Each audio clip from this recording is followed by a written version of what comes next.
আসসালামু আলাইকুম রহমতুল্লাহি বারাকাতুহু। আচ্ছা, স্বামী স্ত্রীর পরিবার বা সংসারে ঝগড়াঝাটি, মান অভিমান বা মনোমালিন্য এগুলো হওয়াটা কি স্বাভাবিক না অস্বাভাবিক? আমি যতটুকু জানি স্বাভাবিক। ঝগড়াঝাটি বা মান অভিমান ছোটোখাটো বা বড় যে কোনো বিষয় নিয়েই হতে পারে, কিন্তু তার বিচার আগেই চলে যায় বাপের বাড়ি।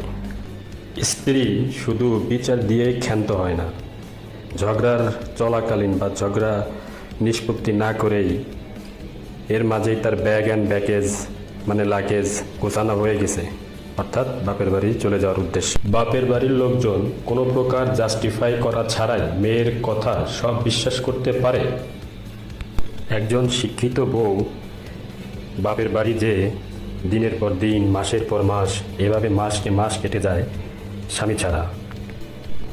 স্বামীর সাথে কোনো যোগাযোগ নাই, কথাবার্তা নাই, কোনো খোঁজ খবর নাই, বিপদ আপদ দেখা নাই, কোনো ঈদ পূজা ছুটি বিশেষ কোনো দিন পালন করা নাই। দিনকে দিন, মাসকে মাস বাপের বাড়ি বাপ মা ভাই বোন সবার সাথে আনন্দে ফুর্তিতে কাটিয়ে দেয়।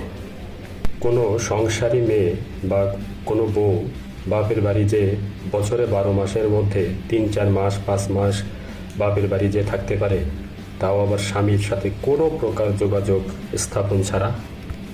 একজন আদর্শবান স্ত্রী ইসলামিক শরিয়া মোতাবেক স্বামীর হক আদায়ে সে কতটুকু সচেতন?